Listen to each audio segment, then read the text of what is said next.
Howdy, gang, and welcome once again to the Duct Tape Studios. I'm Jeff McAleer, your host here at the Gaming Gang channel.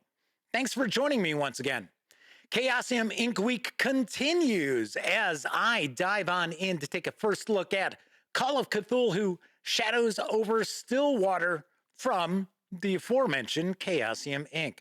This is written by Kevin Ross with C.L. Werner and Mike Mason, with artwork provided by David Grilla, Doric Golsu, Elizabeth Ware, Loic Musi, Victor Leza, and Matt Ryan. And my apologies if I've mispronounced any of those names. This 176-page hardcover with PDF carries an MSRP of $37.99. You can get the free PDF if you happen to order from Chaosium Inc. or one of their partners. Now, of course, you can grab just the PDF alone over at DriveThruRPG for $17.99.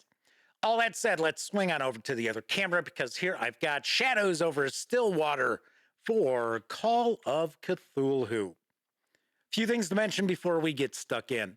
First of all, my friends over at Chaosium Inc. were kind enough to provide me with this review copy, but neither I nor anyone else affiliated with the Gaming Gang has received any other sort of compensation for me to share this coverage with you.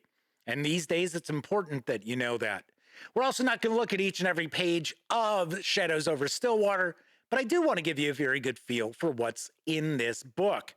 Now, this is an adventure book, so if you are a player and your keeper has picked up Down Darker Trails, the American West supplement for Call of Cthulhu, maybe they've already picked up Shadows Over Stillwater, or they're considering it, I'm going to recommend as a player, tune out now. Even though I don't know anything about the adventures in this book, I have not cracked this book open yet, there are going to be some spoilers just simply because I'm going to be paging through this book. So if you're a player, you have been warned. Let's take a look at the back here. Against the mythos and the Down Darker Trails setting. A collection of scenarios and settings for Down Darker Trails, the Wild West setting for Call of Cthulhu and Pulp Cthulhu. Contained within are further insights and challenges for those seeking bold adventure in the American Old West. Then it's going to go on to tell us what's in this book, but of course, we're going to look inside to find out for ourselves. If you have been following along the Chaosium Inc. week here at the Gaming Gang, you know I have also taken a first look into Down Darker Trails for Call of Cthulhu. Looks really, really cool. And obviously enough, I will have a review of it in the very near future. So let's see what we've got here. So we've got the Shadows Over Stillwater campaign. So that's broken up into 4 chapters. I think it's 3. I think it's 3 chapters. And then we've got a location and an additional adventure, if I remember correctly, from when I shared news about this on the Gaming Gang years ago, because this did come out a few years ago. And I got to say, my friends over at Chaosium Inc., I had been corresponding with them, and I had mentioned there were some releases for RuneQuest and Call of Cthulhu that I had actually never covered. Sure enough, they sent them all to me. The only thing I did not ask for were some of the solitaire adventures that have come out over the years. Everything else showed up in one big old box. So I thought that was very, very cool. So let's jump on in here. So we get a forward. So we got an adventure overview. The Shadow Over Stillwater is a campaign of 3 connected adventures set in the mountains and valleys of the New Mexico territory. A hunt for a fugitive murderer leads the investigators into a mystery involving odd townfolk, strange lights in the sky, walking corpses, proud Apaches, and the machinations of a once powerful and ancient race seeking to reclaim their lost glory. I wonder if it's the Serpent People, because they tend to be an ancient mythos race that does have a presence in the Western United States. I would not be shocked if it turns out to be Serpent People, which is pretty cool because that means we might get some weird science stuff tossed into this. The campaign is supported with appendices, including ideas and suggestions for further spin-off adventures. We also have Beneath the Burning Sun, which is also set in the New Mexico territory and calls for the investigators to join a posse to track down a gang of ferocious outlaws led by a crazed preacher and a strange gunslinger. A desperate bank robbery forces the investigators on a bloody trail leading to an abandoned Spanish fort beside an unquiet mountain lake. We've got Stone Garden. It's a booming mining town in Arizona on the border with Mexico. This new campaign locale presents a community with one of the most violent reputations in the entire West. Detailed with characters, locations, and mysteries, Stone Garden is a place of danger, adventure, and dark secrets. Then finally, we have the Devil's Roundup, which provides an extended adventure seed set in a location that may be familiar to longtime Call of Cthulhu fans and provides a roster of characters to darken the day of any investigators who cross their path. All right. Interesting. Get a little information about American Indian naming conventions and running this in a pulp style. In Down Darker Trails, there are some variants. There are some optional rules that you can utilize, such as giving the player characters more hit points to increase their survivability and things like that.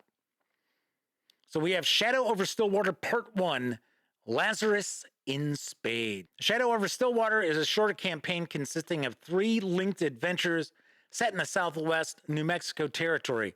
The campaign is suitable for groups of any size, as the keeper can easily scale the opposition to reflect the number of investigators. The campaign's hook involves the apparently simple task of bringing a wanted man back to the investigator's hometown for justice. Unfortunately, the town where their quarry is found is about to suffer an epidemic of bizarre events, from crazed residents to the dead rising from their graves. Nice. So we've got a map here with the location of Stillwater. Looks like we've got some of the keyed locations from that map. Looks like we're going to get some NPCs. Yes, we do get some NPCs here. Some key events, some info about running this adventure. Much of the rest of this scenario is sandbox in nature, allowing the investigators to expose and investigate Stillwater in their pursuit of Hank Hanratty, all while the other key events take place. A suggested timeline of events box nearby shows a possible schedule subject to the investigators' actions. Here's our timeline of events. And then we get a breakdown of the various different events. Then once again, we'll get some stat blocks. So we've got miscellaneous townspeople of Stillwater. So just some stats here that you can toss in whenever you need some stat blocks for some minor NPCs. The fresh risen dead of Stillwater. The skeletal risen dead of Stillwater. Oh, okay, this sounds kind of cool. All right, then we get Part 2, Trouble on Knife Cut Mesa. Part 2 of the Shadow Over Stillwater begins when the investigators leave Stillwater to venture onto Knife Cut Mesa north of town to discover the origin of the fireworks launched from there. Oh, there we go. Oh, look. I wasn't even looking at the artwork. I was just about to say fireworks. Oh, I bet you that's some serpent people technology. And then look what we've got. It appears to me to be a serpent person. Nice. And they're looking to find who or what is causing the strange behavior of the townfolk.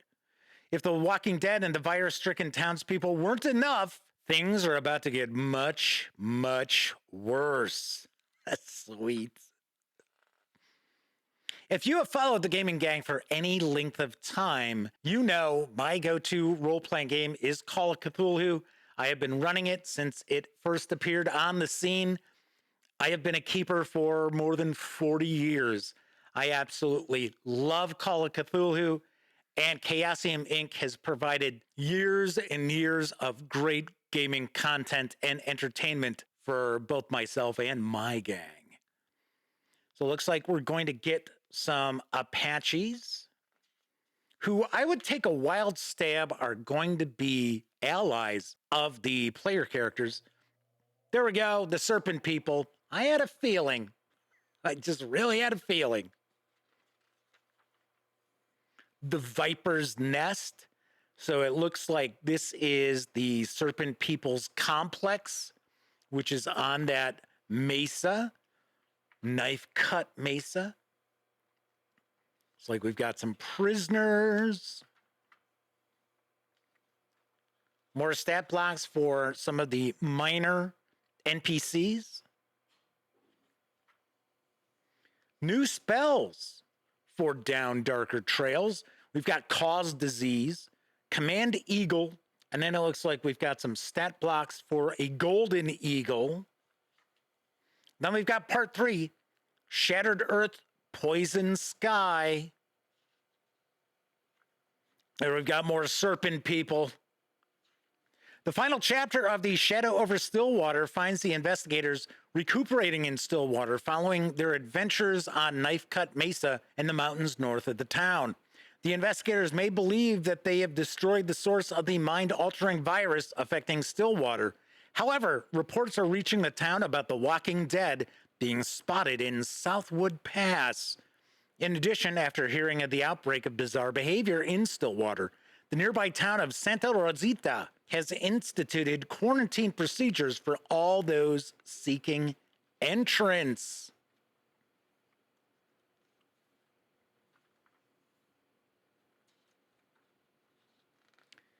Some key locations here, as well as some important NPCs. Oh, looks like the investigators are going to be looking into a murder. Another cutaway for Shadow Mountain. So another complex that they have to explore. The doom that came to Santa Rosita. And more NPC stat blocks. Some follow-ups to the adventure if you want to expand upon it. Let's get a bibliography. Some Robert E. Howard, some Clark Ashton Smith, Shannon Appel. I think that is from one of the Chaosium fiction books. Then we get another adventure, which could lead you into that short campaign. Beneath the Burning Sun. Oh, look at that. Great Cthulhu in the Old West. Nice. This adventure is set in the town of Shade in Valencia County, New Mexico, roughly 55 miles west-northwest of Albuquerque and 90 miles west of Santa Fe, and concerns a deranged man's schemes to enact a blood sacrifice to a sleeping god. The events and locale described may be used as a follow-on adventure to the Shadow Over Stillwater campaign or as a standalone scenario. Oh, so rather than leading into the campaign, we can use this as a follow-up. All right. So we've got a map of the town of Shade. A bookmark. North versus South again. Seemed like there might be some antagonism between the townsfolk, depending on what side they backed in the American Civil War.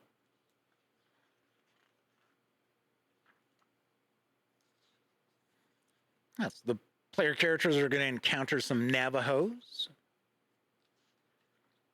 I know there's a Spanish fort, so there's some info about the fort. The thing in the lake.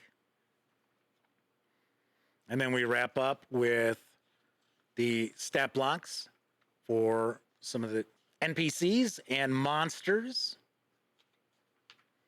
And then we get the locale of Stone Garden, Arizona. A campaign locale for the Old West, Stone Garden, a mining town in Arizona, tucked away in the Coyote Mountains.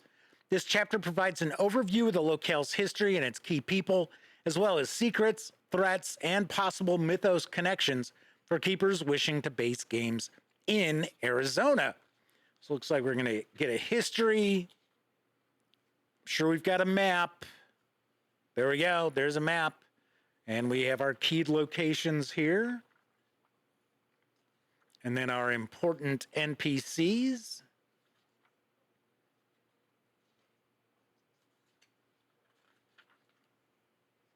It's like we've got some side boxes here with some ideas if you're running this with a pulp style, if you're running it for Pulp Cthulhu. Then we've got adventure seeds. And some NPCs for those adventure seeds. And then we've got our player handouts, which Chaosium Inc. always has fantastic handouts. It's like quite a few maps. And it looks like these maps are also keyed for the players. Then we got an index. We're going to get a character sheet. Looks like it. Yep. Get a breakdown about the authors, and then a couple of character sheets for Down Darker Trails for Call of Cthulhu. And that is a look inside Shadows Over Stillwater for Call of Cthulhu from Chaosium Inc. Of course, I will have a review of Shadows Over Stillwater in the very near future. All right. Once again, Shadows Over Stillwater for Call of Cthulhu is available now. The hardcover with PDF carries an MSRP of $37.99. Order from Chaosium Inc. or one of their partners to get that free PDF. Otherwise, if you're just looking to get the PDF, you can do so over at DriveThruRPG for $17.99. Okay, that is it for this time out. If you like the video, by all means, please give it a quick thumbs up. Subscribe to the Gaming Gang channel if you haven't already. And if you do subscribe, don't forget, ring that bell. It'll not only let you know when I share videos such as this first look, it'll also inform you when my live stream, the Gaming Gang Dispatch, airs Tuesday, Wednesday, and Thursday evenings right here on YouTube at 7 p.m. Central. And of course, when you're not watching videos on the Gaming Gang channel, be sure to visit thegaminggang.com for all latest in tabletop gaming news, reviews, and a whole lot more you are not going to find here on the YouTube channel. You know the drill. Get your geek on at thegaminggang.com. Stay tuned for even more first looks during Chaosium Inc. week. Once again, I'm Jeff McAleer, and until I see you next time, here's hoping all of you get to enjoy plenty of great gaming with your gang.